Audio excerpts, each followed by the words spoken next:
Hello दोस्तों, कैसे हैं आप लोग। उम्मीद है सभी लोग बहुत शानदार तरीके से रह रहे होंगे और अपनी स्टडी भी बहुत बेहतर तरीके से कर रहे होंगे। आज हम लोग एक टॉपिक जो हम लोग पहले से पढ़ चुके हैं उसको एक नए सिरे से देखना चाह रहे हैं, जिससे कि वो एग्जाम के पॉइंट ऑफ व्यू से क्वेश्चंस कैसे आते हैं और कम समय में आप कैसे क्लास को रिवीजन कर पाएंगे, इसको हम लोग देखेंगे। आज का जो टॉपिक आपके पीछे दिख रहा होगा कि हिंदी वर्णमाला से रिलेटेड है। निश्चित तौर से हिंदी वर्णमाला पे ही हम लोग हैं और आज हम लोग हिंदी वर्णमाला को थोड़ा और आसान तरीके से सीखेंगे, जानेंगे कैसे क्वेश्चंस आते हैं और क्या क्या इसमें पढ़ना इंपॉर्टेंट है हमारे एग्जाम के पॉइंट ऑफ व्यू से। हिंदी जानते हैं कि यूपीपीसीएस की जितने भी एग्जाम्स हुए हैं या स्टेट गवर्नमेंट में जितने भी यूपी स्टेट गवर्नमेंट के जितने भी एग्जाम्स होते हैं जिनमें हिंदी का सेगमेंट होता है, उसमें अल्फाबेट जो है बहुत ही महत्वपूर्ण भूमिका अदा करता है। तो इसी को ध्यान में रखते हुए दोस्तों हम लोगों ने एक क्लास को जो हमारी पिछली क्लास है उससे थोड़ा भिन्न करते हुए बनाने का प्रयास किया है। उम्मीद है कि आप लोगों के लिए काफ़ी उपयोगी होगा और आपको बहुत आसानी से समझ में भी आ जाएगा टॉपिक। तो आइए स्टार्ट करते हैं। सबसे पहले किसी भी भाषा को पढ़ते हैं तो उसके बारे में आप लोग जानना एक बेसिक कुछ चीज़ें जरूरी होती हैं जो कि हम लोग इसमें भी जानेंगे।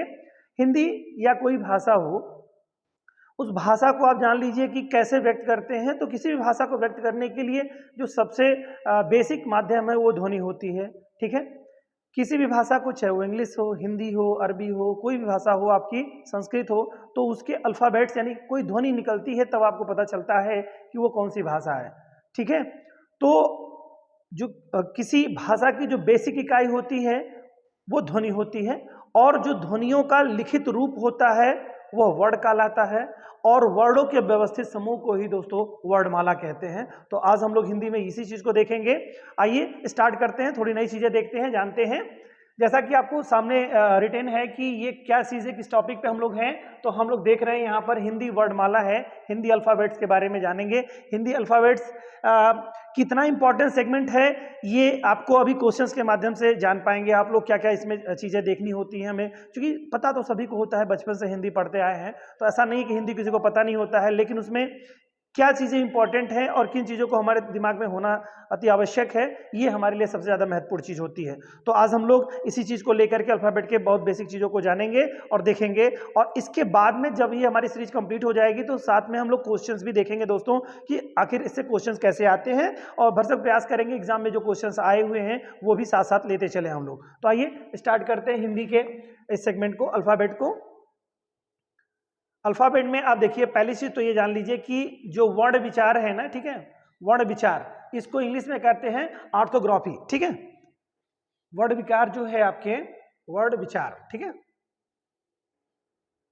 ऑर्थोग्राफी इंग्लिश में कहते हैं। और जो भी हमने आपको बताया वो चीज यहाँ पर रिटेन रूप में है। जैसे भाषा की जो लघुत्तम इकाई होती है दोस्तों, वो क्या होती है? ध्वनि है। किसी भी भाषा की जो लघुत्तम इकाई आपकी है वो क्या है? ध्वनि है।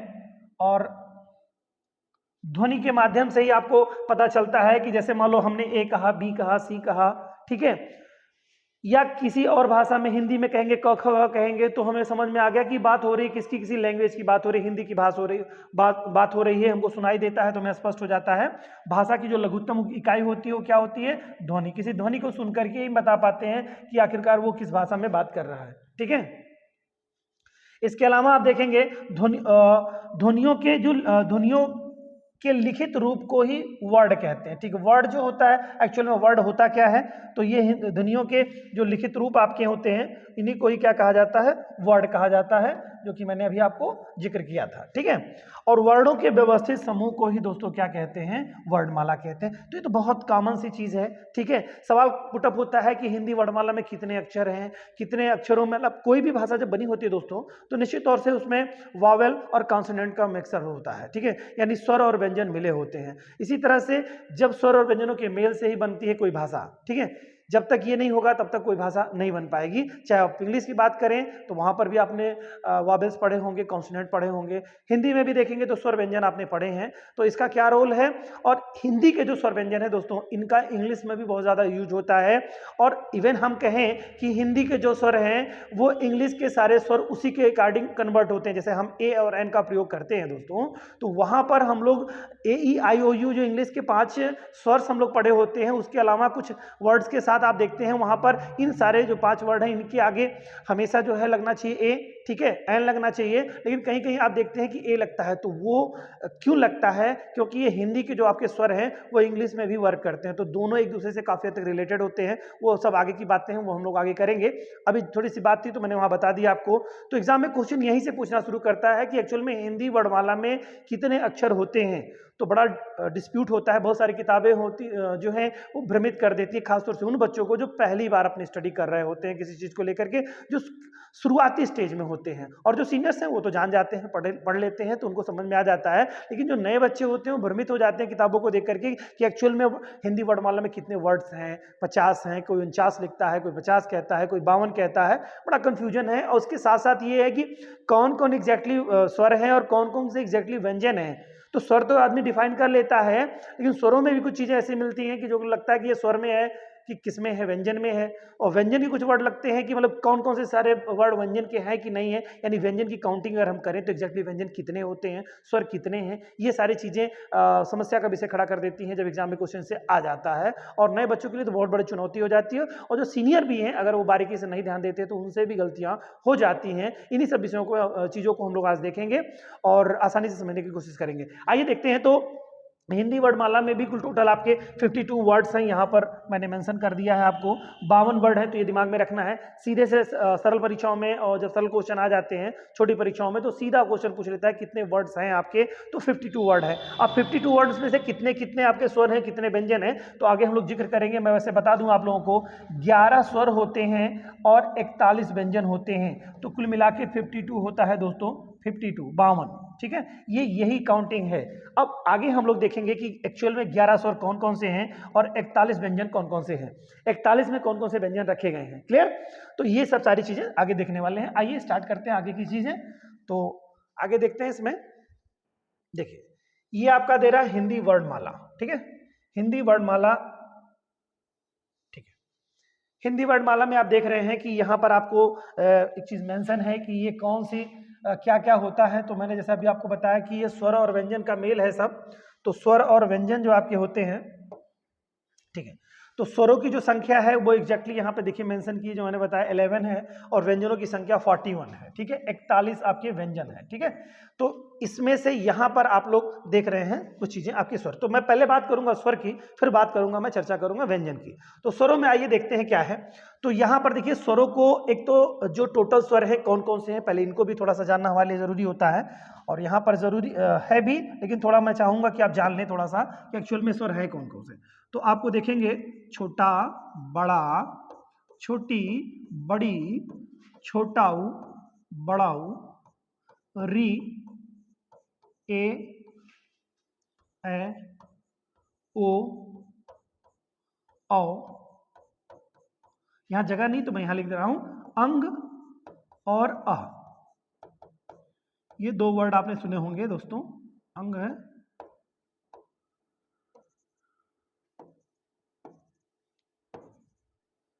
तो आपको यहाँ पे देखना होगा, अंग हो गया, ये आ हो गया, ठीक है, ये आपके अगोर। लेकिन आप देखते हैं तो अगर काउंटिंग करेंगे, काउंट करेंगे इसको, तो ये क्या होते हैं, ये सभी क्या होते हैं, देखो इनकी जरूरत क्या है, पहली चीज देख लो।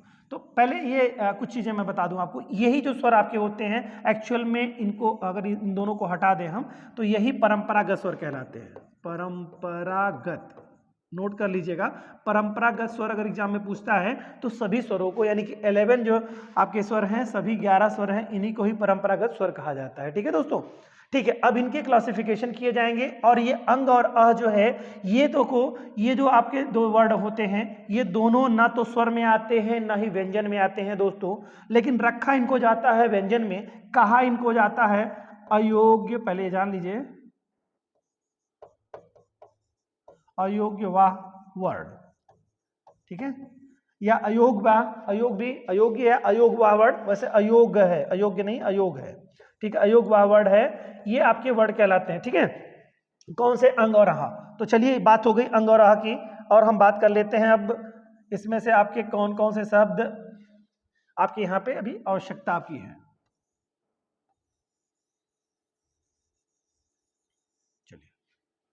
तो ये जो आपके वर्ड है अंग आ, मतलब जो छोटा बड़ा से लेकर के ये 11 जो वर्ड्स आपके दिख रहे हैं दोस्तों, ये 11 वर्ड आपके दिख रहे हैं, इन्हीं का ही क्लासिफिकेशन आगे किया जाता है।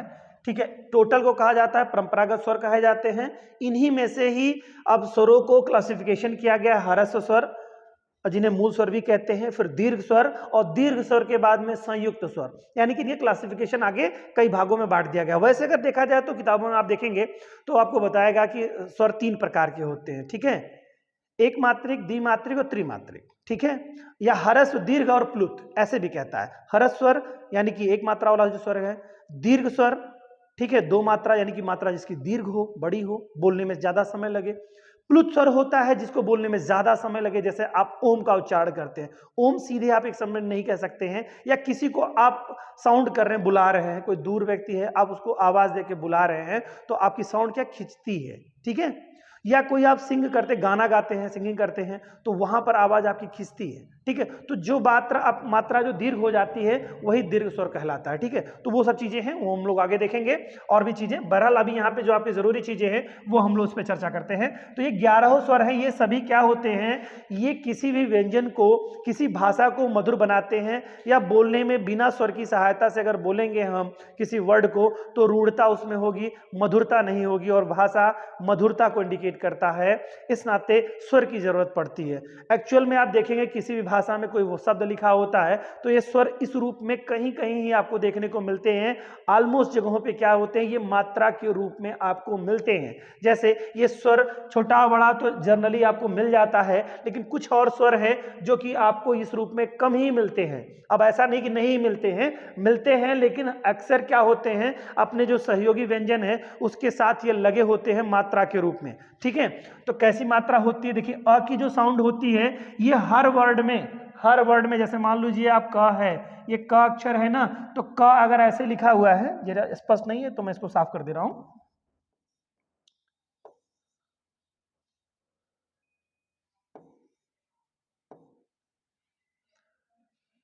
ठीक है, तो ये क जैसे आपका क वर्ड है, ये देखिए अगर ये क इस रूप में लिखा है दोस्तों, तो इसका मतलब ये हो गया कि इसमें क और प्लस अ का मिश्रण है।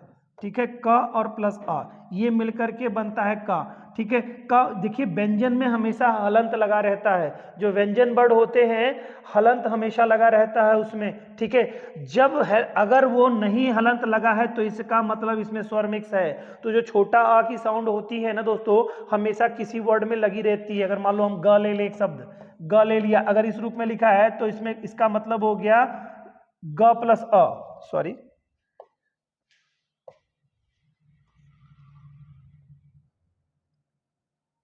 ग प्लस अ की साउंड ये दे रहा है। ठीक है, ग और प्लस अ की साउंड दे रहा है। ठीक है, इसके साथ मिक्सअप, तो ये इसकी उपयोगिता क्या है, मैं उस पर बात कर रहा था आपको कि ये किसकी क्या उपयोगिता इसकी है। तो कभी भी बिना छोटा आ के मेल से कोई वर्ड होता है तो वह ध हो जाता है। ठीक है, देखिए ग को मैंने लिखा इस रूप में, अगर ये ग लिखा हुआ है ना दोस्तों, तो इसको आप लिख सकते हैं आधा ग, ये इस रूप में, यानी कि कंप्लीट नहीं है। क का मतलब आधा क, अगर हलन लगा इसका मतलब आधा क, और ये जब आप पूरा क लिखेंगे तो इसका मतलब है कि क के साथ अ मिला हुआ है। तो ये उपयोगिता होती है छोटे अ की। ठीक है, जो सबके साथ मिक्सअप होता है। चलिए अब मात्रा की थोड़ी सी बात कर लेते हैं हम लोग, मात्रा की बात कर लें।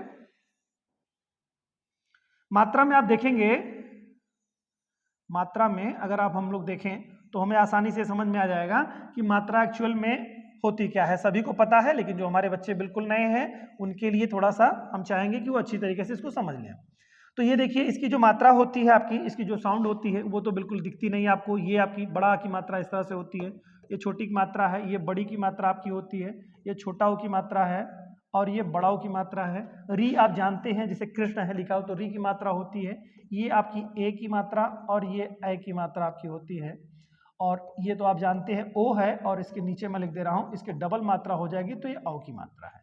तो ये टोटल मात्राएं आपकी है 11 के रूप। ठीक है, तो चलिए ये तो बात हो गई जो कि आपके लिए जरूरी था, ये मात्रा के रूप में हो गए। ये कभी भी व्यंजन के साथ लग करके ही उसकी मधुरता को व्यक्त करते हैं। ठीक है, साउंड को और मधुर बना देते हैं, शानदार बना देते हैं। जैसे अलंकार किसी भाषा की शुद्धता, मतलब किसी पैसेज को सुंदर बना देता है, किसी भाषा को सुंदर बना देता है, उसी तरह से आपकी ये मात्रा, जो आपके स्वर हैं, ये आपके व्यंजनों को या अपनी जो अल्फाबेट हैं या जो शब्द बनते हैं उनको शानदार बना देता है, मधुर बना देता है। ठीक है, चलिए तो बात कर लेते हैं इनमें से कौन कौन से ह्रस्व ह्रस्व हैं और कौन कौन से दीर्घ हैं और कौन कौन से संयुक्त हैं, इनके बारे में थोड़ी सी हम लोग चर्चा करते हैं। चलिए, तो यहाँ पर आप देखिए कि इसमें जो जितने भी छोटे, कभी भी आप देखे होंगे जिन अक्षरों को बचपन से आपने पढ़ा है, छोटा बड़ा, छोटी बड़ी, छोटाऊ बड़ाऊ, री, ए, ऐ, ओ, औ, इस तरह से आपने देखा है छोटा और बड़ा का। तो आप जरा जान लीजिएगा, इसमें 4 वर्ड आपके होते हैं जो कि आपके ये संयुक्त वर्ड होते हैं। तो मैं यहां जरा बता देना चाहूंगा पहले, संयुक्त वर्ड, ठीक है, ये संयुक्त वर्ड होते हैं। बाकी के देखिए जितने भी अक्षर हैं जिनका दीर्घ होता है उतने का ही ह्रस्व होगा दोस्तों। तो दीर्घ कितने का होता है, जैसे छोटा बड़ा, छोटी बड़ी, छोटाऊ बड़ाऊ, री री, ये साउंड होती है री री, ठीक है। तो ये 4 अक्षर ही आपके होते हैं जिनके दीर्घ होते हैं। बाकी ये जो ए, ऐ, ओ, औ है ये संयुक्त है, नहीं दीर्घ है ये, ठीक है। तो इसको कंफ्यूज नहीं होना कि ये दीर्घ है आपकी। तो ये 4 आपके वहां वर्ड मिले। कौन कौन से वर्ड मिले आपको, छोटा आ, छोटी ई, छोटा ऊ, और ये जो री है दोस्तों ना, ये मिला आपको री। और री और री में क्या अंतर होता है दोस्तों, जरा समझिएगा। ये जो मात्रा री की आपकी है, इसमें दीर्घ मात्रा हो जाती है डबल, साउंड थोड़ी सी बड़ी हो जाती है। सब हम लोग डिटेल पढ़ेंगे तो वहां देखेंगे इसकी उपयोगिता कहाँ है। जब हम संधि पढ़ेंगे तो संधि में इसको आपको और अच्छे से समझ में आ जाएगा, ठीक है। बहरहाल आप समझिए, तो ये 4 वर्ड आपके होते हैं दोस्तों, यही आपके ह्रस्व स्वर होते हैं, ह्रस्व स्वर, या इसी को ही हम लोग क्या कहते हैं, आप लोग मूल स्वर भी इन्हीं को कहते हैं, मूल स्वर, ठीक है, मूल स्वर। यहां पर देखिए यही चीज स्पष्ट की गई है, छोटा, छोटी, छोटाऊ और री, ये जो आपके हैं ये क्या है, ह्रस्व स्वर या मूल स्वर आपके हैं, ठीक है। इसके अलावा दोस्तों जितने भी स्वर बाकी बचते हैं, यानी कि इन 4 अक्षरों को निकाल दिया जाए, मैं यहाँ पे कट कर दे रहा हूं इनको, ये अगर अक्षरों को निकाल दिया जाए तो बचेंगे फिर टोटल कितने आपके, तो यानी कि संख्या के बारे में कभी कभी पूछता है तो कितने हैं, तो 4 संख्या इनकी हो गई दोस्तों, 4 संख्या 4, ठीक है। इसके बाद जितने बचे, और टोटल संख्या कितनी थी, 11, ठीक है, मैंने जिक्र किया इसको, 11 यहाँ पर पहले से मेंशन है, 11 होती है टोटल संख्या, ठीक है। 11 होती है स्वरों की संख्या, 4 आपके इसमें से निकल गए, बचे 6 आपके, 6 में से आपका जो बचता है तो वहां पर आपका दीर्घ स्वर हो जाएगा, ठीक है। अब दीर्घ स्वर में देखेंगे तो बड़ा, बड़ी, बड़ाऊ, ए, ऐ, ओ, औ, ये 4 इतने सारे वर्ड मिलते हैं। कुल टोटल आपकी संख्या कितनी हो गई, 7 वर्ड हो गए, ठीक है। ये 7 हो गए और 4, 7 4 11 हो जाता है, ठीक है दोस्तों। तो ये आपके हो गए 11 वर्ड आपके, मतलब ये 7 वर्ड हो गए आपके, यानी दीर्घ स्वरों की संख्या कितनी हो गई, अगर एग्जाम में पूछता है तो 7, ठीक है। इसके अलावा इनमें 2 कैटेगरी मैंने आपको पहले जिक्र किया था कि कुछ वर्ड होते हैं जो कि दीर्घ होते हैं, जैसे ए है, ऐ है, ओ है, औ है, ये दीर्घ स्वर कहलाते हैं, संयुक्त स्वर कहलाते हैं, ठीक है दोस्तों। ये संयुक्त यानी संयुक्त मतलब 2 अक्षरों से मिलकर के बने हुए होते हैं।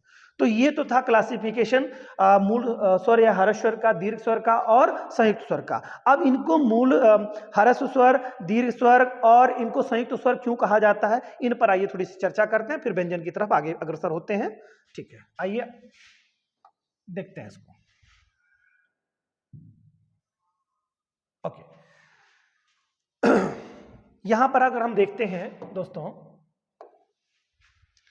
यहां पर मैंने बात की आपसे कि ये स्वर कैसे होते हैं, तो देखिए प्रोनाउंसिएशन के आधार पर जो हमारे टोटल जो अल्फाबेट हमारे हैं, इसमें जो व्यंजन हमारे हैं, इनका जो हम बोलते हैं किसी भी भाषा को तो मुख से ही बोलेंगे दोस्तों। हिंदी में क्लासिफिकेशन किया गया है वर्डों को कि जहां से उसकी साउंड आती है, आगे इससे सब मिलेंगे, तो यहां पर थोड़ा समझने की कोशिश करिएगा। जैसे एक होता है कंठ ध्वनियां, ठीक है, फिर इसके बाद में आपका होता है तालव्य ध्वनियां, तालब, उसके अलावा मूर्धा है, ठीक है, फिर इसके अलावा आपका है ओष्ठ है, ठीक है। ये आपकी ध्वनियां जो आपको देखेंगे तो ये ध्वनियां आपको देखने को मिलेंगी, मूर्धा, ओष्ठ है, इसके अलावा एक आपकी दंत भी है, दंत ध्वनि, ठीक है, दंत है। तो आप देखिए क वाला अक्षर जो होता है क ख ग घ, जो आप करेंगे ये ध्वनि कंठ ध्वनि होती है, क ख, मैं लिख दे रहा हूं, ठीक है, क ख ग घ अंग, ये आपकी कंठ ध्वनियां हैं।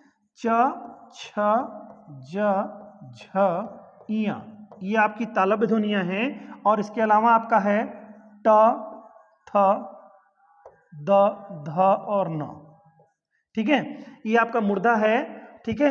और तो दोस्तों ये देखते हैं, यहां पर एक देखिए त्रुटि हो गई है, इसको थोड़ा सा हम लोग ध्यान देते हैं, जस्ट अ मिनट।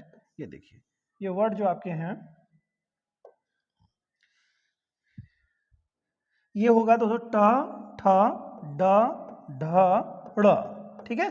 फिर इसके बाद दंत में देखेंगे तो दंत, मैं पेंशन कर लूँ, ठीक है। चलिए, तो यहाँ पर आप देखेंगे तो आपका हो जाएगा त, थ, द, ध और न, ठीक।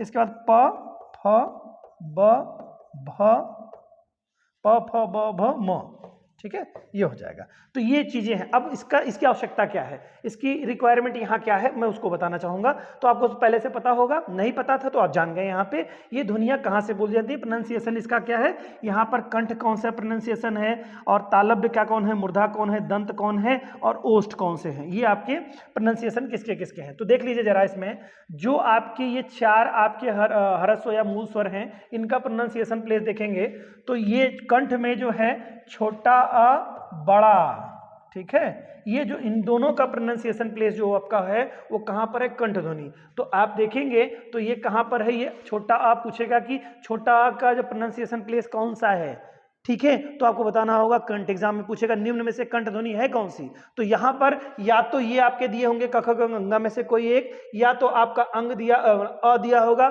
छोटा और बड़ा दिया होगा। इसके अलावा अगर आपको देना होगा तो क्या होगा, विसर्ग भी दे सकता है और ह दे सकता है। दोस्तों विसर्ग आपने समझते हैं, विसर्ग और ह, ये आपकी कंठ ध्वनियां हैं। तो थोड़ा सा इसको यहाँ पे ध्यान रखना है आपको, यही याद कर लीजिए। चलिए फिर आगे और चर्चाएं करते रहेंगे। और अगर हम बात करें तालब्य ध्वनियों की तो च, छ, ज, झ, इया, इनके अलावा अगर हम बात कर लेते हैं तो जितना भी आपका छोटी ई, ठीक है, छोटी बड़ी की जो ध्वनि आपकी आती है ये इसी में आएगी। छोटी बड़ी की ध्वनि, छोटी बड़ी, ठीक है, फिर इसके बाद बड़ा सा, और ये जो ध्वनि आती है आपकी ये इसी के अंतर्गत आती है, बड़ा सा और ये ध्वनि जो आपकी आती है तालब्य ध्वनि के अंतर्गत ही आती। तो आपका च, छ, ज, झ, इया तो रहता ही है, ध्यान में रखिएगा। छोटी ई, बड़ी और स और ये ध्वनियां कहाँ की हैं, आपकी प्रोनाउंसिएशन प्लेस कौन सा है, तो तालब्य है। तो यहाँ पर छोटी जो ध्वनि है तो कौन सी हो गई दोस्तों, तालब्य ध्वनि हो गई कि नहीं हो गई, ठीक है। और छोटा जो हो गया वो कंठ ध्वनि हो गई। इतनी बात क्लियर हो गई। चलिए अब छोटा ऊ की बात कर ले तो छोटा ऊ का जो प्लेस स्थान होता है वो आपका ओष्ठ में होता है। छोटा ऊ का, छोटा ऊ हो गया, बड़ा ऊ हो गया, इसका प्लेस कहाँ होता है दोस्तों, आपका प्लेस होता है ओष्ठ में, ठीक है। ये आपकी ध्वनि कौन सी आ जाती है, ओष्ठ ध्वनि हो जाती है, ठीक, ओके। तो ये आपका ओष्ठ ध्वनि में आपका आ जाता है। एंड देन इसके बाद आपका बचता है आपका री। तो री की जो प्रोनाउंसिएशन प्लेस आपका है वो आपका पड़ता है मूर्धा, जो ध्वनि आपकी आती है वो उसी के अंतर्गत आपकी आ जाएगी। ये ध्वनि आपकी आएगी जो प्लेस आपका री है, री का जो प्लेस स्थान आपका बनेगा वो आपका बनेगा मूर्धा ध्वनि के अंतर्गत। अभी मैंने बताया मूर्धा ध्वनि आपकी तीसरी वाली लाइन है तो मूर्धा री में आ जाएगा, ठीक है। चलिए यहाँ से ये स्लाइड इस पे आ नहीं रही है तो आप समझ लीजिएगा मूर्धा, तो यानी कि ये कैसी ध्वनि है, मूर्धा ध्वनि है, ठीक है। तो अब इतना समझ लीजिएगा, री यानी मूर्धा ध्वनि हो जाएगी, यानी री यहाँ पर हो जाएगा आपका, इतना समझ लीजिएगा, ठीक है। इतना प्लेस आपके लिए इंपॉर्टेंट था। कुछ और भी चीजें हैं इसमें आगे मैं बताऊंगा, लेकिन यहाँ पर थोड़ा उलझ जाएंगे आप, ज्यादा तथ्य हो जाएगा तो कंफ्यूज हो सकते हैं। बहरहाल आपको ध्यान रखना है क्या, कंठ ध्वनि है, छोटा बड़ा कंठ ध्वनि है। इसके साथ अगर याद हो सकता है तो विसर्ग और ह ये भी आपकी कंठ ध्वनि के अंतर्गत ही आता है। इसके अलावा तालब ध्वनि में देखेंगे छोटी बड़ी और बड़ा श और यह भी आती है, ठीक है। मूर्धा ध्वनि के अंतर्गत आपका ट, ठ, ड, ढ के अलावा री भी आपका आता है, मेंशन होता है।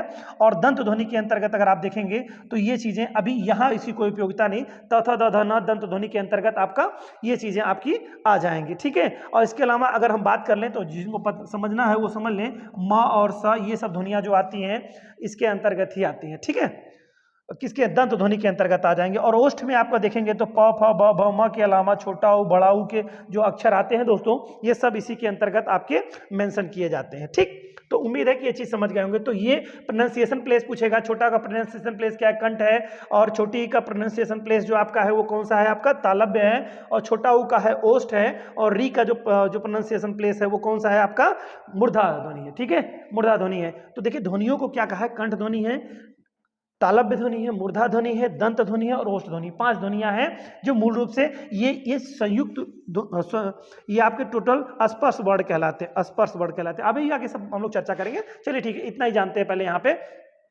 तो ये बात स्पष्ट हो गई आपकी कि क्या क्या चीजें हैं। आइए और बात कर लेते हैं। अब बात कर लेते हैं हम लोग मूल दीर्घ स्वर के बारे में बात कर लेते हैं, ठीक है।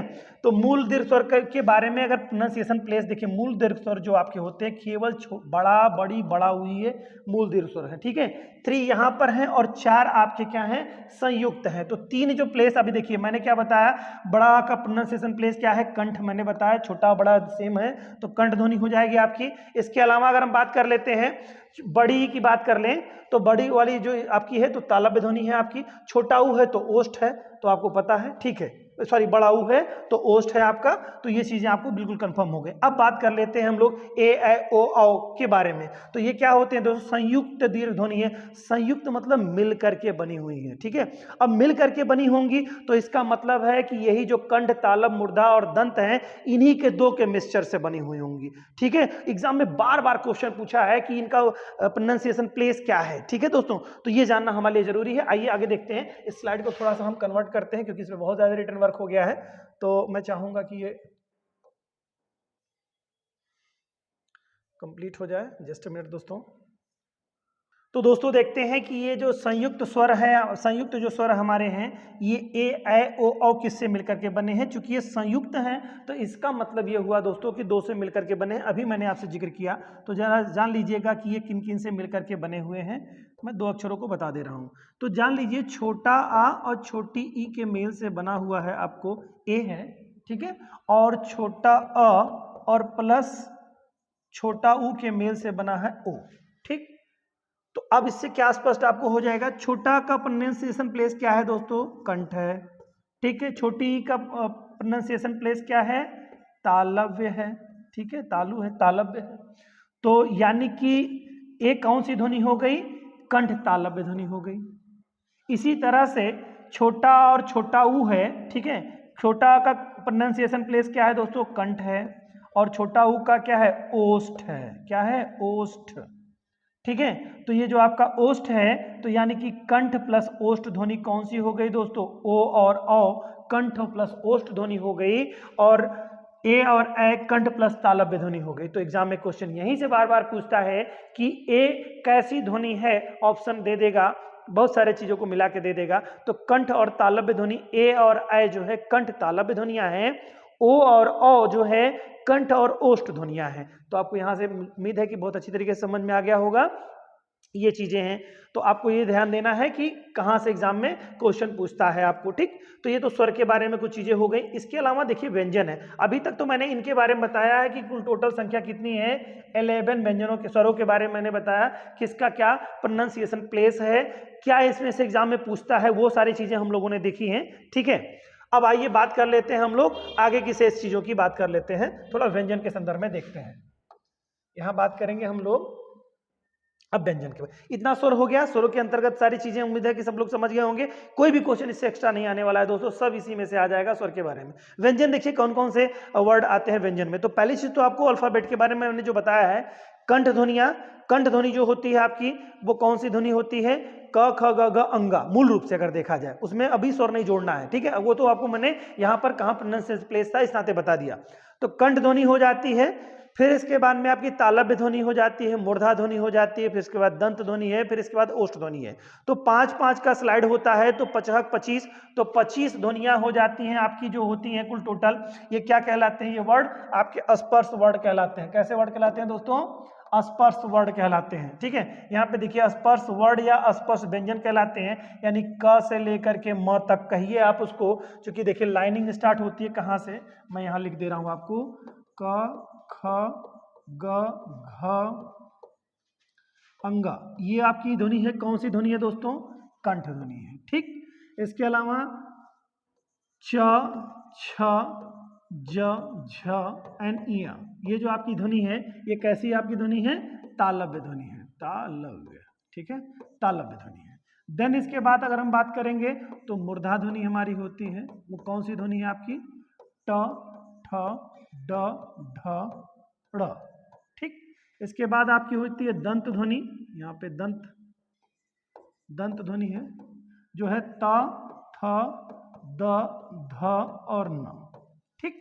इसके अलावा ओष्ठ है, ओष्ठ ये भी 5 अक्षर का होता है, प फ ब, भ और म, ये जो आपके टोटल अक्षर होते हैं दोस्तों, ये जो टोटल संख्याएं आपकी होती हैं, ये 25 वर्ड जो कहलाते, 5-5 के जो पेयर बनते हैं 25 वर्ड, इनको कहा जाता है, इन्हीं को कहा जाता है स्पर्श वर्ड। क्लियर? एग्जाम में पूछता है कि निम्न में से स्पर्श वर्ड कौन से हैं, तो दोस्तों इनमें से कोई एक, यानी 25 वर्ड पूछता है। कभी कोई पूछेगा कितने संख्या होती है स्पर्श वर्डों की, तो यहां पर आप कर सकते हैं क्या, 25 वर्ड बताएंगे आप। पूछेगा कौन सा स्पर्श वर्ड है, तो जो भी दिया रहेगा तो सारे स्पर्श वर्ड हो जाएंगे आपके। क्लियर? संख्या पूछता है 25 हो जाएगा। पूछता है कहां से कहां तक है, तो क से लेके म तक, क्योंकि क वर्ड आप देखिए यहाँ पहला है और अंतिम वर्ड क्या है, म है। क से वह म तक जो है स्पर्श वर्ड कहलाते हैं। 25 इनकी संख्या होती है। तो व्यंजन की पहली स्टार्टिंग करते हैं, 41 में से 25 संख्या किसकी हो जाती है, स्पर्श वर्ड की। ठीक है। इसके अलावा दोस्तों आप लोगों ने बचपन से पढ़ रखा होगा, क्या होता है, य, र, ल, व, ये जो आपके 4 अक्षर होते हैं, ये आपके अंतस्थ व्यंजन कहलाते हैं। अंतस्थ व्यंजन। ठीक है, अंतस्थ व्यंजन या वर्ड कह सकते हैं आप। तो 4 वर्ड हो जाते हैं आपके, अंतस्थ वर्ण के हो जाते हैं। तो ये 4 वर्ड हो गए, य, र, ल, व, यहाँ लिखा हुआ है, 4 वर्ड अंतस्थ व्यंजन के हो जाते हैं। ठीक। इसके बाद में आपका स आ जाता है। 3 स होते हैं, एक बड़ा सा होता है, पेट फाट स, छोटा स और ह, ये 4 होते हैं। इन्हें कहा जाता है ऊष्मीय व्यंजन या संघर्षी व्यंजन कहा जाता है। क्या कहा जाता है, संघर्षी। चूंकि इनको बोलने में घर्षण होता है, इस नाते ऊष्मीय, गर्मी निकलती है। ठीक है, जबान से हवा जो निकलती है आपकी, वो रगड़ती हुई मुंह से निकलती है, तो इस नाते इसको बोलने में समय लगता है। श अगर बोलना हो तो टाइम लगता है। श, कोई भी श बोलेंगे थोड़ा कम और ज्यादा समय लगता है, लेकिन श में टाइम लगता है आपको। घर्षण होता है, रगड़ती हुई आवाज आती है, साउंड जाती है, तो ये क्या होता है, उसमें या संघर्षी व्यंजन कहलाते हैं। ठीक है, तो ये भी 4 संख्या है, ये भी 4 संख्या। तो यहाँ देखिए 4 संख्या आपकी हो गई, किसकी, उसमें या संघर्षी व्यंजन की। ठीक है। इसके अलावा दोस्तों संयुक्त व्यंजन होते हैं, जिनको आप मालूम होगा, छ, त्र, ज्ञ और स्र। ठीक है, छ और त, ज्ञ और स्र जो है, ये 4 आपके कैसे होते हैं, संयुक्त व्यंजन होते हैं। बार बार क्वेश्चन पूछता है, संख्या कितनी हो गई, 4, इसकी भी हो गई। कौन कौन से मेल से बना होता है, इसे व्यंजन में पढ़ना था, लेकिन मैं यही बता दे रहा हूं, देख लीजिए। छ जो है, क और पेट फाट स के मिक्सचर से बना हुआ, क और पेट फाट स आपका। ठीक है, ये क और पेट फाट स, सॉरी यहां नहीं होगा, एक क पे हलंत लगेगा, क और स के मिक्सचर से बना हुआ है छ। त और र के मिक्सचर से बना हुआ है त्र। त और र, त प्लस र के मिक्सचर से बना हुआ है क्या, त्र। ज्ञ जो है, ज और इया से बना हुआ है, ज और प्लस इया से मिला हुआ है, बन करके बना है क्या, आपका ज्ञ। और स्र जो बना हुआ है, बड़ा श और र के मेल से बना हुआ है आपका श्र। तो आप चारों समझ गए होंगे। एग्जाम में बार बार क्वेश्चन पूछता है कि ये किससे मिलकर के छ बना हुआ है। ठीक है, तो क और स के, ये यहां पर ध्यान रखिएगा, ये चीज आपको ध्यान रखनी है। इसके नीचे विसर्ग नहीं है, मतलब इसके नीचे हलंत नहीं है यहां पर। ठीक है, हलंत नहीं है। अब समझ गए होंगे आप लोग बात को। तो क और स के मेल से बना है छ, त और र के मेल से बना हुआ है आपका त्र, और इया जो बना हुआ है वो ज और इया के मेल से बना हुआ है। ज में नीचे हलंत लगा है, ध्यान रखिएगा, पहले वर्ड में ही हलंत लगा है, लास्ट वाले में नहीं लगा है। स्र जो बना हुआ है, बड़ा श और र के मेल से बना हुआ है। क्लियर? तो ये 4 वर्ड आपके हो गए, कौन से दोस्तों, संयुक्त वाले। इसके अलावा ड और ढ, ये 2 द्विगुणी व्यंजन होते हैं। ड और ध, यहाँ नीचे बिंदी लगी रहती है दोनों के, ध्यान रखिएगा आपको। तो ये आपके मिल जाएंगे, आपके बन जाएंगे द्विगुणी व्यंजन। ठीक है, इन्हीं को ही उत्क्षिप्त व्यंजन के नाम से भी जाना जाता है। तो 2 संख्या इनकी होती है। और इसके अलावा अयोगवाह वर्ड होते हैं, जिनको मैंने बताया था, अंग और आह, तो ये 2 वर्ड होते हैं। तो इस तरह से 2 वर्ड ये हो गए और 2 वर्ड ये हो गए, यानी कि 4 संख्या दोनों को मिला करके 4 हो गई। तो 4 ये हो गए, 4 संयुक्त वर्ड हो गए, 4 ऊष्मीय हो गए और 4 अंतस्थ हो गए। तो इस तरह से कितना हो गया, 4, 4, 8, 4, 12, 4, 16 वर्ड ये हो गए आपके, और 25 वर्ड वो हो गए। 16 वर्ड ये और 25 वर्ड ये, 16-25 आप ऐड करेंगे दोस्तों तो 41 वर्ड हो गए आपके, 41 वर्ड। यही टोटल एग्जैक्टली आपके क्या कहलाते हैं, व्यंजन कहलाते हैं। 41 वर्डों का पूछेगा निम्न में से व्यंजन है कौन से, जो मूल रूप से व्यंजन में काउंट किए जाते हैं। कहीं कहीं कुछ किताबें आपको दोस्तों बता देंगी कि जहां पर अयोगवाह वर्ड को न लेकर के इसमें आगत व्यंजन को ले लिया जाता है, ज और फ को, ज और फ, तो बड़ा कंफ्यूजन हो जाता है कि एक्चुअल में सही कौन सा है। तो वैसे मैं आपको बताना चाहूंगा, बहुत आश्वस्त कर दूं कि ये अयोगवाह वर्ड को ही व्यंजन में काउंट किया जाता है। एक्चुअल में होता क्या है, ये ना तो अयोगवा वर्ड ना तो स्वर है ना ही व्यंजन। कहीं कहीं किताबों में आप पढ़ेंगे तो लिखेगा उसमें कि स्वर और व्यंजन जो है, ना तो ये स्वर है ना ही व्यंजन है। तो जब व्यंजन नहीं है तो व्यंजन में रखा क्यों गया है, ऐसे सवाल आते हैं। तो आपको भ्रमित नहीं होना है, किताबें जो भी बताती हूं आपको बस इतना मानना है, अयोगवा वर्ड व्यंजन में रखे जाते हैं। ज और फ जो आपके हैं, इसमें होता क्या है कि ज के नीचे बिंदी लगी रहती है, ज जैसे बाजार। आपने देखा होगा बिग बाजार, आपने अक्सर देखते हैं टीवी पे ऐड आता है, या आप जब बड़े शहरों में मॉल में जाते होंगे जहां पे बिग बाजार लिखा है, तो बाजार जब लिखा रहता है तो आपने उसमें बिंदी दिखा होगा, ब के नीचे साउंड लगी हुई बाजार, ठीक है, सॉरी ज के नीचे साउंड आपने देखी, बिंदु लगी हुई देखा होगा। इसका मतलब है कि वो साउंड करता है, ठीक है, ज खिंचता है वो साउंड, ठीक है। इसको भी संघर्षी व्यंजन में लिया जाता है। तो मैं आगे बताऊंगा आपको, क ख ग ज और फ, ये 5 वर्ड आपके हैं जिन्हें हम लोग आगत वर्ड के नाम से जाना जाता है। किसके जानते हैं, आगत वर्ड के नाम से जाना जाता है। और ये हैं एक्चुअल में कौन से, उसमें या संघर्षी व्यंजन। तो कभी कभी एग्जाम में अगर पूछ ले जिसमें स के बारे में जिक्र ना हो, बड़ा सा, पेट पाट सा, छोटा सा और ह, और यहाँ इसमें से कोई वर्ड दिया हो और पूछे कि ये वर्ड कैसे हैं, तो आप इसको संघर्षी व्यंजन कह सकते हैं या उसमें व्यंजन कह सकते हैं, ठीक है दोस्तों। तो ये चीज थी आपके लिए काम की चीज थी। तो ये व्यंजन आप समझ गए। आइए अब कुछ आगे की शेष चीजें जानते हैं दोस्तों। उम्मीद है कि आपको बड़ा एंजॉय आ रहा होगा और आसानी से आप हमारी बातें समझ पा रहे होंगे। अब मैं जिक्र करूंगा सिर्फ स्वरों के बारे में कि एग्जाम में स्वर से कितने क्वेश्चन आते हैं, फिर हम व्यंजन पे जाएंगे, सारे क्वेश्चन व्यंजन से आएंगे। अब मैं उठा लेता हूं यहां पर अंतस्थ वर्ड। अंतस्थ वर्ड को देखेंगे तो य, र, ल, व, अभी मैंने आपको बताया और आपको पहले से भी पता होगा ये अंतस्थ वर्ड है।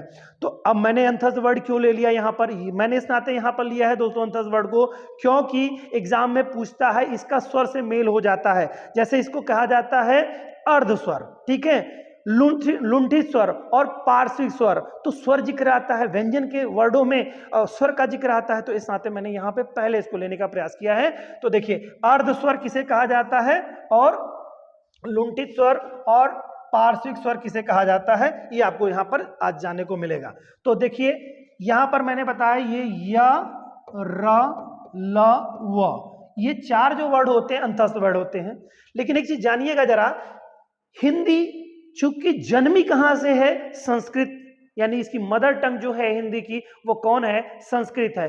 तो अब जानते भी होंगे आप कि संस्कृत से जो शब्द एज इट इज ले लिए गए हैं हिंदी में, उसे क्या कहते हैं, तत्सम कहते हैं। और जिनका स्वरूप थोड़ा सा बदल करके लिया गया है वो तद्भव शब्द कहलाते हैं। तो कुछ शब्द संस्कृत से सीधे सीधे ले लिए गए हैं और कुछ थोड़े रूप परिवर्तित करके लिए गए हैं। और हिंदी तो एक तरह से कहिए कि एक ऐसी भाषा है जो कि सभी का मिक्सअप है, संकर वर्ड्स इसमें बहुत सारे मिलेंगे। ये सब बात की चीजें हैं, वो लोग हम आगे देखेंगे इन सब चीजों के बारे में। बहरहाल यहाँ मैं बताना क्या चाह रहा हूं कि यहाँ पर य, र, ल, व, ये जो 4 वर्ड हैं ये अंतस्थ हैं। लेकिन अगर संस्कृत के अल्फाबेट में आप चले जाएंगे, वहां पर अगर ये अंतस्थ व्यंजनों को देखेंगे कि अंतस्थ वर्ड कौन से हैं, तो य, व, र, ल, इनकी ये 3 वर्ड आपको 4 वर्ड आपको देखने को मिलेंगे।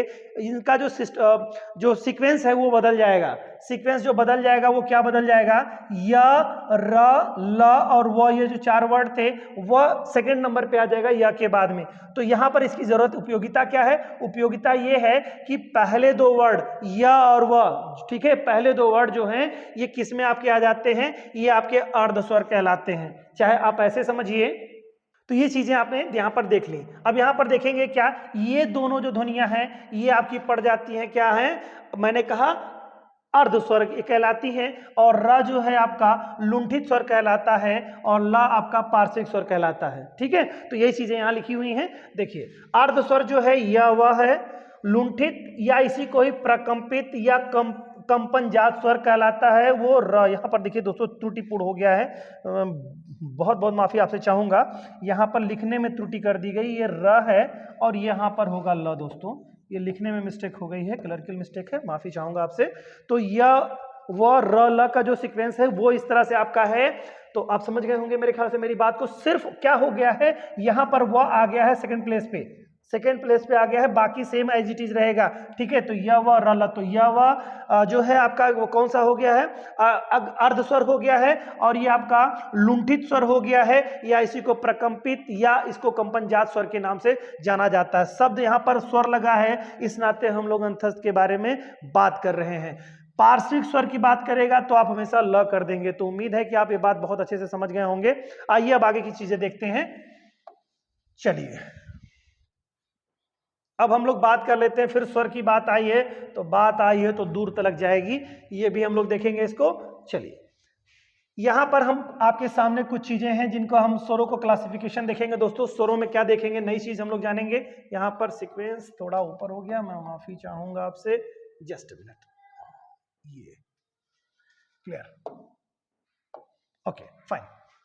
देखिए होता क्या है, जो स्वर हमारे हैं कितने हैं दोस्तों, 11 स्वर हैं, 11 स्वर हैं। तो 11 स्वरों को कई भागों में बांटा गया है। जैसे अब इसमें से कहा जाता है क्या कि जैसे अग्र स्वर कौन से हैं, मध्य स्वर कौन से हैं, पश्च स्वर कौन से हैं, अग्र मध्य और पश्च स्वरों में बांटा गया है। इसके अलावा विवृत स्वर बांटा गया है, अर्ध विवृत स्वर में बांटा गया है।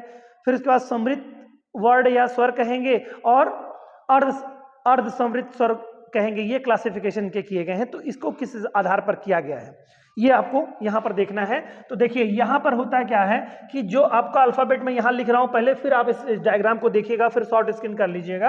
अभी मैं आपको समझा दूं, यहां पर आप समझ लीजिए कि जस्ट मिनट, ओके। देखिए इसमें क्या है, बड़ी, ठीक है, छोटी, ठीक है, ये है ए आई, ये 4 अक्षर ऐसे लिख लीजिए आप, ठीक है। इसके अलावा आप करिए बड़ाऊ, छोटाऊ, ओ, औ, ठीक, ओ औ, ये आपका वर्ड हो जाएगा।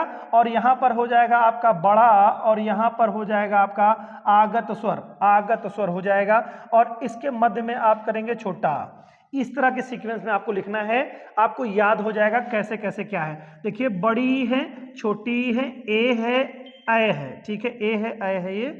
फिर इसके बाद में इस तीसरी लाइन में एक सीक्वेंस ऐसे आप चाहे इस तरह से भी आप सीक्वेंस आप बना सकते हैं। इस तरह के सीक्वेंस बना लेंगे तो आपको थोड़ा आसानी होगी समझने में, ठीक है। अब ये बॉक्स आपका बन गया और सारे वर्ड्स आपके बॉक्स में अंदर आ गए, यही बॉक्स बना हुआ है। अब आपको इतना ही बॉक्स याद करना है, क्या सीक्वेंस में बड़ी, छोटी, ए आई पहली लाइन में सीक्वेंस में।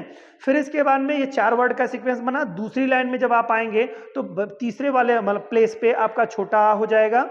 फिर आप लास्ट वाली लाइन में जाएंगे तो वहां पर सीक्वेंस बड़ाऊ, छोटाऊ, ओ, औ से शुरू होगा, और लास्ट वाला जो होगा वहां पे बड़ा होगा, और जो उसके ऊपर यानी ओ होगा वहां पर आगत स्वर अ होगा, जिसमें अ में चांद बिंदी ऊपर लगी हुई होगी। क्लियर, ठीक है।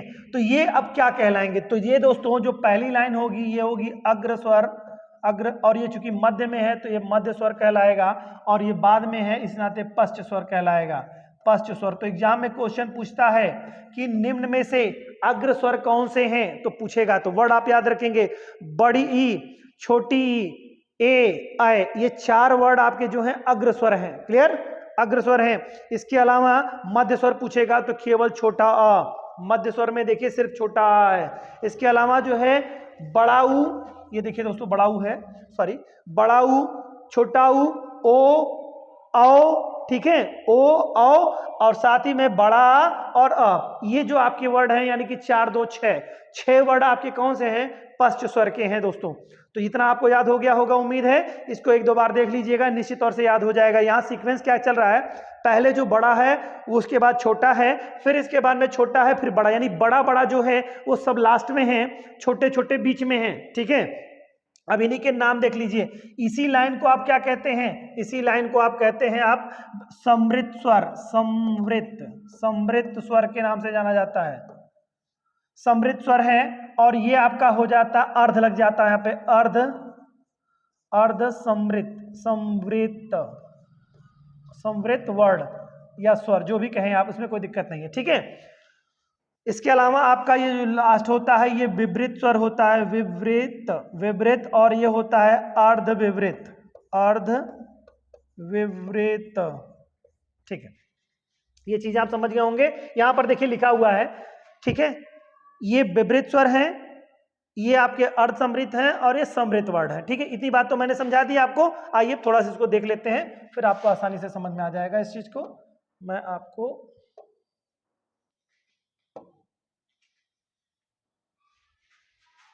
इसको देखते हैं, कुछ किन्हें कहते हैं। अब एग्जाम में यही से क्वेश्चन पूछेगा आपको कि कौन से वर्ड इसमें आपके समृद्ध हैं, समृद्ध वर्ड, तो समृद्ध वर्डों की संख्या देखिए बड़ी बड़ाऊ, यानी 2 वर्ड है। पूछेगा समृद्ध वर्डों की संख्या कितनी है, वर्ड 2 हैं। अगर संख्या पूछता है तो 2 पूछेंगे, बताएंगे आप। और अगर सीधे पूछता है कौन से वर्ड हैं तो बड़ी बड़ाऊ हो जाएंगे, ठीक है। समृद्ध वर्ड, ठीक है। इसी को ही क्लोज वावेल भी कहा जाता है, समृद्ध वर्ड को close word Wavell, vowels, close vowels. पूछा जाए कि निम्न में से क्लोज वावेल्स कौन से हैं, तो बड़ी बड़ाऊ हैं, आपको 2 संख्या इनकी है। क्लियर। चलिए अब इसी को ही अर्ध समृद्ध को क्या कहा जाएगा, half, half close, close Wavell, close vowels. तो इसमें क्या है दोस्तों, छोटी ही है और छोटा ऊ, यानी संख्या इसकी भी कितनी हो गई, 2। तो यानी समृद्ध स्वरों की संख्या कितनी, 2, और अर्ध समृद्ध स्वरों की संख्या कितनी, 2। बोथ आर 2 2, दोनों 2 2 हैं आपके। इसके बाद आ जाएंगे आप यहां पर विपरीत स्वर, जिसे हम लोग ओपन वावेल कहते हैं। ध्यान रहे, open, open, open Wavell, open vowels होता है विपरीत स्वर। इसमें इसकी संख्या जो दोस्तों हमारी है वो कितनी है दोस्तों, कुल टोटल 4 संख्या है। ए है, अ है, ओ है और आगत स्वर आ, ठीक है। आगत, ये 4 वर्ड आपके हैं, ये विपरीत स्वर के अंतर्गत आपके आ जाएंगे। देन इसके बाद दोस्तों आ जाती है बात अर्ध विपरीत, जिसे हाफ, हाफ ओपन वावेल कहते हैं आप लोग, ठीक है। हाफ ओपन वावेल्स के नाम से आप इसे जानते हैं। इसमें आपके 3 वर्ड आ जाते हैं, ए आ जाता है, औ आ जाता है और बड़ा आ जाता है। ये 3 वर्ड आ जाते हैं। तो मुझे लगता है कि आसानी से आपको याद हो गया होगा, इसमें कुछ है ही नहीं। क्या करना है आपको, बड़ी छोटी ए एक लाइन में लिख देना है। दूसरी वाली लाइन में आप जाएंगे, तीसरे सीक्वेंस में जब आ जाएंगे आप तीसरी वाली लाइन पे, तो वहां पर अ कर देना है।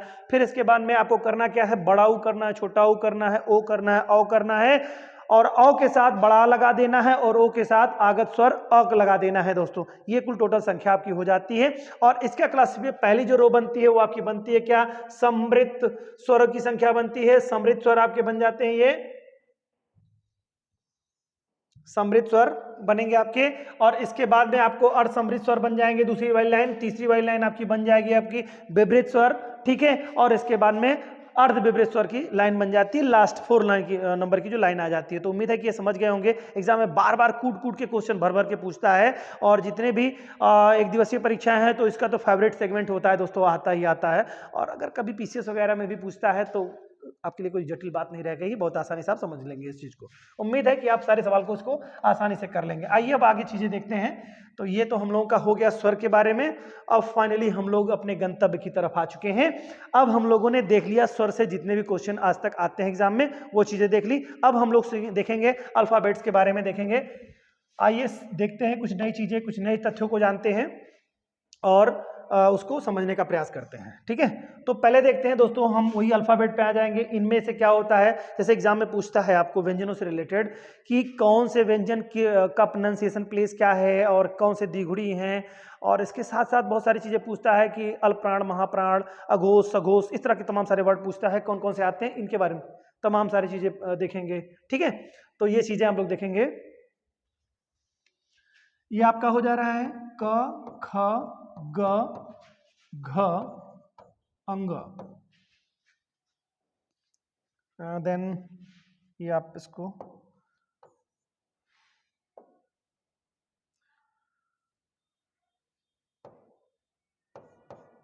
ठीक है।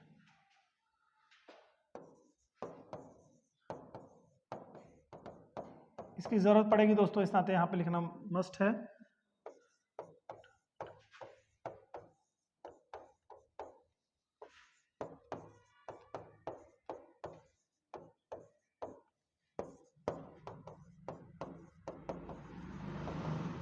ये आपके टोटल मैंने बताए हैं ये वर्ड क्या कहलाते हैं दोस्तों। ये 5 लाइनें कहलाती हैं क्या, अभी मैंने जिक्र किया था, ये स्पर्श वर्ड कहलाते हैं।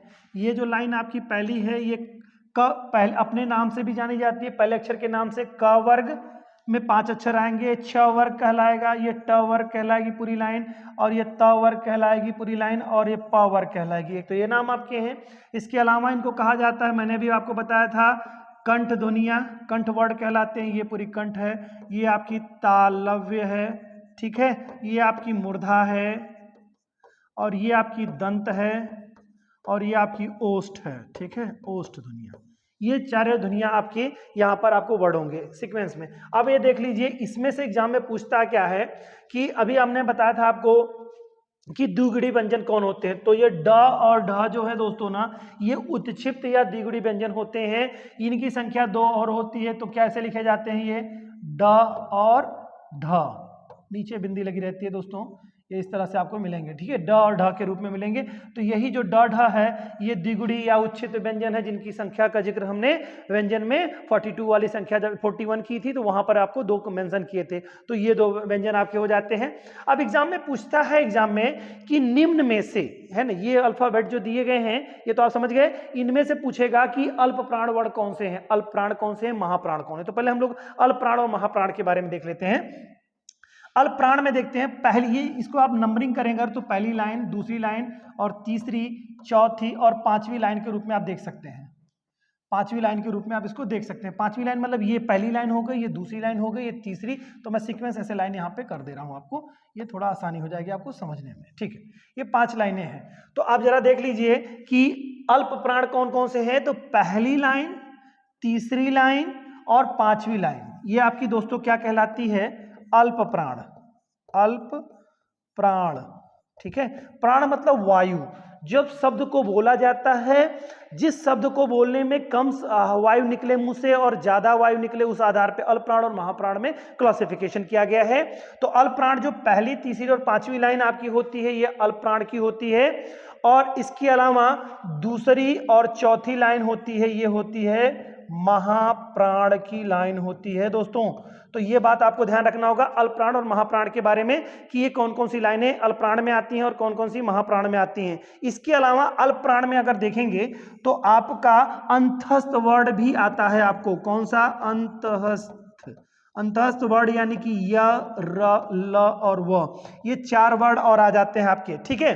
तो इस हिसाब से आपका बनता है टोटल। अल्प प्राण एग्जाम में पूछता है कि निम्न में से अल्प प्राण वर्ड कौन से हैं, तो पहली, तीसरी और पांचवी लाइन आपकी हो जाती है, ये 5-5 के पेयर में आएगी, 5 संख्या इसकी भी है, 5 इसकी भी है और 5 इसकी भी है, यानी सभी की तो 5-5 ही है दोस्तों। तो ऐसे समझिएगा कि 3 लाइनें इसमें आती हैं, तो 15 अक्षर ये हो गए और 4 ये हो गए, तो 15-4 19 अक्षर जो होते हैं ये कौन से हैं, अल्प प्राण। एग्जाम में कई बार पूछा है कि कौन कौन से वर्ड होते हैं, तो 19 अक्षर आपके होते हैं, अल्प प्राण के आएंगे, ठीक है। शेष आपके महाप्राण में देखेंगे तो निश्चित तौर से जो अल्प में अंतस्थ है, तो यहां पर दोस्तों महाप्राण के साथ क्या लग जाएगा, उष्मीय लग जाएगा दोस्तों, उष्मीय वर्ड। तो उष्मीय 4 हो जाते हैं आपके, बड़ा सा, पेट फाट सा, छोटा सा और ह, ये जो आपके 4 हैं ये आपके उष्मीय में आपके आ जाएंगे, ठीक है। तो इस तरह से आपका यहाँ पर कितना होगा, 5 दूनी 10 होगा, 10 और 4 14, 14 वर्ड आपके किस में पड़ जाएंगे, आपके महाप्राण में, ठीक। अल्प प्राण 19, महाप्राण 14, ठीक है। ये आप सीक्वेंस ध्यान रखिएगा। चलिए ये तो बात हमारी हो गई इसके संदर्भ में। अब बात कर लेते हैं हम लोग थोड़ी सी और आगे की बात ये कर लेते हैं कि अब इसी में से ही वर्डों में से हम लोग थोड़ा सा देख लेते हैं। अघोष वर्ड और सघोष वर्ड पूछता है एग्जाम में, अघोष वर्ड कौन से हैं, सघोष वर्ड कौन से हैं। चलिए देखते हैं इसको दोस्तों। देखिए इसी में से पहली और दूसरी लाइन जो है ना मित्रों, ये आपकी होती है, यहां मैं लिख दे रहा हूं, अघोष वर्ड कहलाते हैं, अघोष वर्ड, ठीक है। अघोष वर्ड होती है, पहली और दूसरी लाइन अघोष होती है। इसके साथ दोस्तों जो अल्प प्राण में आपने देखा था, अल्प प्राण और महाप्राण में देखा था, अल्प प्राण में देखा था अंतस्थ वर्ड पहले वाले लगा था, महाप्राण में उष्मीय वर्ड लगे थे। यहां पर क्या होगा, पहला जो होगा, पहली और दूसरी लाइन ये अघोष वर्ड होगी, इसके साथ उष्मीय वर्ड लगेंगे और उष्मीय में केवल स लगेंगे दोस्तों, तीनों स लगेंगे, एक बड़ा सा, पेट फाट सा और छोटा सा, ये तीनों स इसके साथ मिलेंगे, तो ये बनेगा क्या, अघोष वर्ड। तो अघोष वर्ड में 2 लाइनें यानी कि 5 दूनी के 10, 5 इसका और 5 इसका, 10 हो गया और 3 13 वर्ड आपके हो गए किसमें, अघोष वर्डों में से, ठीक है दोस्तों। बाकी जितने भी वर्ड बचेंगे सब आपके सघोष में जाएंगे, या उनको ही घोष या सघोष के नाम से जाना जाता है। यानी ये 3 लाइनें दोस्तों आपकी किस में जाएंगी, घोष में जाएंगी, और घोष को ही दोस्तों सघोष के नाम से भी आप जानते हैं। तो बिल्कुल भ्रमित नहीं होंगे कि घोष और सघोष दोनों अलग अलग हैं, सब एक है, दोनों एक हैं, घोष और सघोष एक है, अघोष अलग है, ठीक है। अब इसमें कौन कौन से वर्ड आएंगे दोस्तों, तो निश्चित तौर से ये 3 लाइनें यानी ग वाली लाइन और घ और अंगा वाली लाइन, यानी तीसरी, चौथी और पांचवी लाइन इसमें आ जाएगी आपकी। साथ ही साथ आपका इसमें अंतस्थ वर्ण हो जाएगा, अंतस्थ वर्ण, ठीक है, अंतस्थ वर्ण हो जाएगा, यानी यार अलावा 4 वर्ड ये हो जाएंगे आपके, ठीक है, अंतस्थ वर्ण हो गए। इसके अलावा दोस्तों यहाँ पर देखिए ह जो कि छूटा था वो चला आएगा इसमें कूद के, ठीक है, तो इसमें ह भी आ जाएगा। और देखिए अब थोड़ा यहीं से भ्रम स्थिति उत्पन्न हो जाती है, इसमें और कौन से आते हैं वर्ड, तो द्विगुणी व्यंजन ड ढ वाले भी इसी में लिए जाते हैं। अगर एग्जाम में पूछता है ड और ढ तो ये भी इसी में अगर देता है तो भी सही हो जाता है, ड ढ हो जाएगा। इसके अलावा आगत व्यंजन जो है ज और फ वो भी लिए जाते हैं इसी में, ज और फ इसी में लिए जाते हैं। और साथ ही साथ सभी स्वर संधि में इसकी बहुत ज्यादा रिक्वायरमेंट पड़ेगी दोस्तों, इसको याद रखिएगा। सघोष वर्ड पूछेगा तो वहां पे आपको बताना पड़ेगा सघोष वर्ड, जब मैं जिक्र करूंगा वहां पे तो आपको याद होना चाहिए कि यही सघोष वर्ड है, यानी कि तीसरी, चौथी और पांचवी लाइन अंतस्थ वर्ड।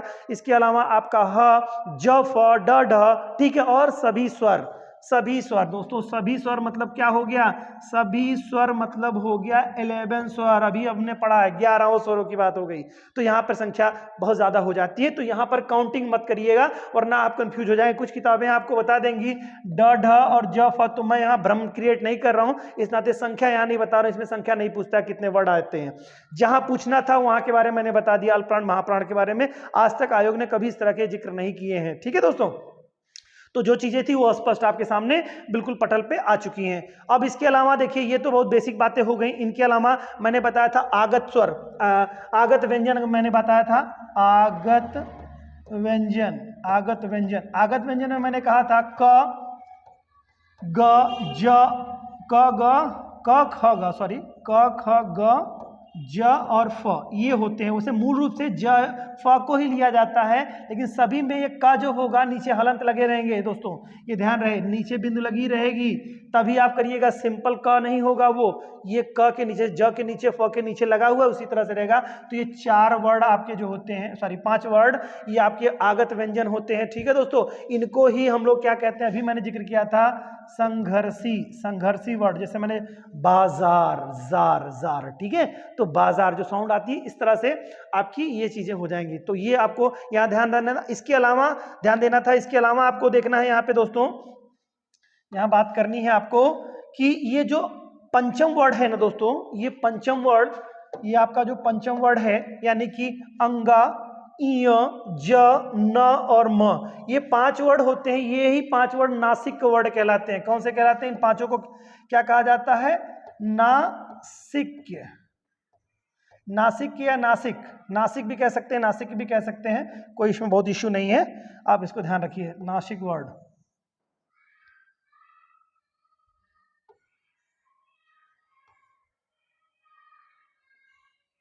चलिए, तो ये क्या है आपके नासिक वर्ड है, ठीक है, नासिक वर्ड, ठीक है, चलिए ध्यान दीजिएगा इसको।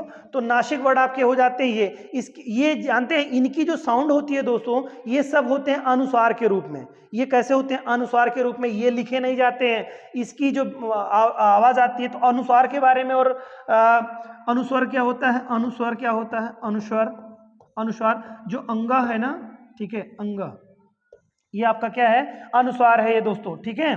और ठीक है, ये आपको मैंने बताया था जो है विसर्ग है, विसर्ग है, ठीक है, अनुस्वार और विसर्ग है। एक और स्वर आता है दोस्तों, तो मैं बताना चाह रहा था अभी यहाँ पर, तो ये चीज आपने ये इतनी जान ली, इसके बाद में मैं अभी बात करता हूँ आपसे। यहाँ पे देखिए विसर्ग, ये मैंने जिक्र पिछले क्लास में अभी आगे किया है मैंने, ठीक है। तो नासिक वर्ड जो आपका हो गया, ये हो गया। इसके अलावा दोस्तों यानी कि ये बिंदु से काम चला लेते हैं, जैसे नंद है, नंद, नंद लिखा गया है ना, तो दोस्तों नंद ऐसे भी लिख सकते हैं आप, नंद ऐसे भी लिख सकते हैं आप, ठीक है, केवल बिंदी करके आप लिख सकते हैं, ना लिखने की जरूरत ही नहीं है आपको, ठीक है। ये तो रिपीटेशन का वर्ड है, लेकिन आप जान लीजिए कि ये सभी जो है अनुस्वार के रूप में, ये पांचों वर्ड जो बोले जाते हैं अनुस्वार के रूप में बोले जाते हैं, ठीक है। अब पूछा जाएगा कि अनुस्वार या मात्रा के रूप में अगर पूछता है आपसे एग्जाम में, क्वेश्चन पूछता है कि अनुस्वार या नासिक वर्ड के बारे में पूछता है, तो आपको बताना है कि नासिक मात्रा अगर पूछ लेता है, नासिक मात्रा क्या है, तो यही सभी नासिक मात्राएं हैं। इसके अलावा नासिक मात्रा में देखिए, एक तो ये हो जाएगा नासिक मात्रा में। इसके अलावा आपका आगत स्वर जो था ना दोस्तों, ये चांद बिंदी, चांद बिंदी, ये आपके क्या है, नासिक वर्ड में होंगे। नासिक वर्ड में 2 अक्षर लेने हैं आपको, मतलब ये पूरा लेना है, अंग लेना है, और चांद बिंदी, ये नासिक वर्ड में आते हैं। ना पूछेगा नासिक मात्राएं कौन सी है, निम्न में से नासिक मात्रा क्या है, तो जो बिंदी माने कि अनुस्वार है, ठीक है, और उसके अलावा जो चांद बिंदी है वो अनुनासिक स्वर कहलाती है दोस्तों, ठीक है, या चांद बिंदी यानी कि आगत स्वर जो आपने अभी यहाँ पे पढ़ा था आगत स्वर, ये देखिए आगत स्वर है, ठीक है, ठीक है, ये अनुनासिक ध्वनियां हैं दोस्तों, जहां पे चांद बिंदी लगी रहती है, चांद बिंदी जो है ये अनुनासिक ध्वनियां हैं, और ये क्या है, अनुस्वार है, अनुस्वार है, जो बिंदी है वो अनुस्वार है, ये अनुनासिक ध्वनि है, ठीक है, अनुनासिक ध्वनि ये, और अनुस्वार ये कैसी, इसकी मात्रा कैसी होगी, ये नासिक मात्राएं ये हैं सभी, समझ में आ गई बात इतनी सी। तो ये तो कुछ बेसिक बातें आपकी रही हैं। इसके अलावा देखिए मात्राओं में एक अक्षर और भी आपका आता है, व के बारे में बार बार जिक्र होता है, वह भी आपका काफी इंपॉर्टेंट वर्ड हो जाता है, य व र ल में से य व र और ल।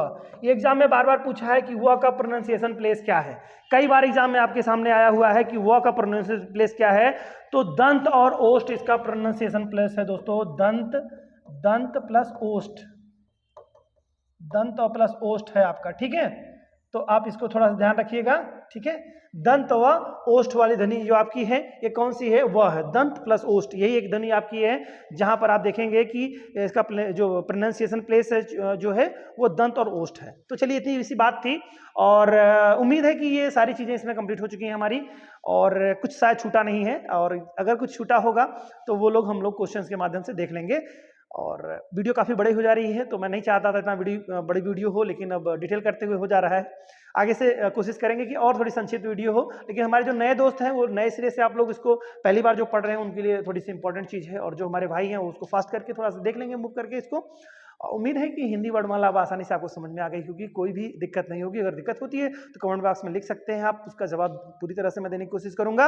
और आप लोग एग्जाम के लिए ऑल द बेस्ट, आप लोग मेहनत करिए, क्योंकि आगे पीसीएस का एग्जाम है, उसमें भी बहुत सारी चीज़ें होंगी, आगे पेट आने वाला है, 2024 में चुनाव है, तो उसके पहले निश्चित तौर से गवर्नमेंट अच्छी वैकेंसीज निकालेंगी, और आप लोग उसमें अपियर करिए। हिंदी, रीजनिंग या इस तरह के जो भी सब्जेक्ट जीएस वगैरह के हैं उसमें कहीं से कोई दिक्कत नहीं होगी। आप हमारे चैनल पर ऐसे ही बने हुए हैं, ऐसे ही बने रहिए दोस्तों। अपना विश्वास, अपना प्यार आप लोगों ने जो व्यक्त किया हमारे चैनल के साथ, इसके लिए बहुत बहुत आभार आप लोगों को। दोस्तों में वीडियो को शेयर करिए, और भी बहुत सारे दोस्त हैं वहां तक पहुंचाइए। अगर आप हमारी मदद करना चाहते हैं तो आप इसी रूप में हमारी मदद कर सकते हैं। मिलते हैं नेक्स्ट वीडियो में, तब तक अपना ध्यान रखिए। जय हिंद दोस्तों।